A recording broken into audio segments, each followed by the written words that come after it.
નમસ્કાર, તમે જોઈ રહ્યા છો ચક્રવાત ન્યૂઝ. તારે મહત્વપૂર્ણ સમાચારો સાથે હું છું નિકિતા. મહત્વપૂર્ણ સમાચારોમાં આજે વાત કરશું તો કેબિનેટ મંત્રી શ્રી બળવંતસિંહ રાજપૂતે સિદ્ધપુર ખાતે સરસ્વતી નદીમાં આવેલ નવા નીરના વધામણા કર્યા હતા. સમાચાર મળી રહ્યા છે કે કેબિનેટ મંત્રી શ્રી બળવંતસિંહ રાજપૂતે આજે સિદ્ધપુર ખાતે સરસ્વતી નદીમાં આવેલા નવા નીરના વધામણા કર્યા. ત્યારબાદ સરસ્વતી નદીમાં ચાલી રહેલ રિવરફ્રન્ટની મુલાકાત લઈ સિદ્ધપુર પ્રાંત અધિકારી શ્રી જય બારોટ તેમજ સંબંધિત અધિકારીશ્રીઓ સાથે કામગીરી બાબતે સમીક્ષા પણ કરી હતી અને આ સાથે જરૂરી સૂચનો પણ કર્યા હતા.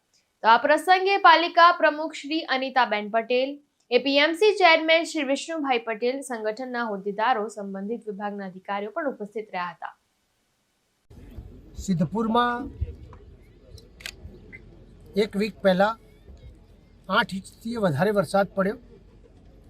બહુ વર્ષો પછી માં સરસ્વતીનું પાણી માં સરસ્વતીમાં આવ્યું. સમગ્ર સિદ્ધપુર આજુબાજુનો વિસ્તાર બહુ ઉત્સાહભેર માં સરસ્વતીના વધાયા, દર્શન કર્યા. એની તક આજે અમે બધાએ પણ માં સરસ્વતીના દર્શન કરી, પૂજા કરી અને ખૂબ દિલમાં આનંદ થયો. માં સરસ્વતી બહુ ટાઈમ પછી આટલા ઊંડા સરસ પાણીમાં વ્યવસ્થિત રીતે માં સરસ્વતીનું પાણી છે.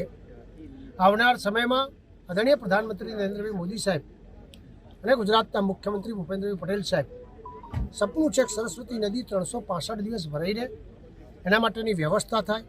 આપણે જોયું હશે કે પહેલો પાઠ કર્યો છે અને એના કારણે આજે સરસ્વતીમાં મેં હમણાં ભાઈને પૂછ્યું કે ભાઈ 17-18 ફૂટ પાણી હતું, થોડું પાણી ઘટ્યું છે, અત્યારે 13-14 ફૂટ પાણી આજે પણ નદીમાં 7-8 દિવસ થયા છતાંય છે.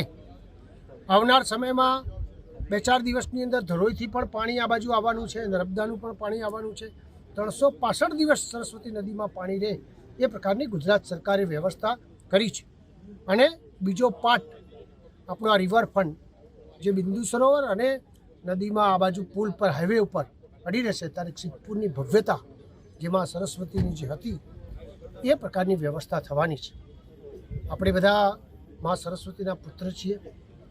સમગ્ર વિશ્વમાં અને ભારતમાં બધાએ સંશોધન કરીને નક્કી થયું છે કે માં સરસ્વતીનું ઓરિજિનલ સ્થાન એટલે સિદ્ધપુરમાં છે. અને આપણે બધા જ્યાં જન્મ્યા છીએ આપણે બધાને ગૌરવ છે કે અમે માં સરસ્વતીના પુત્ર છીએ. માં સરસ્વતીને પ્રાર્થના કરીએ કે આવી માં સરસ્વતી વસતી રહે અને આપણને સૌને આશીર્વાદ આપતી રહે. ધર્મેન્દ્રસિંહ દરબાર સાથે ચક્રવાત ન્યૂઝ, પાટણ.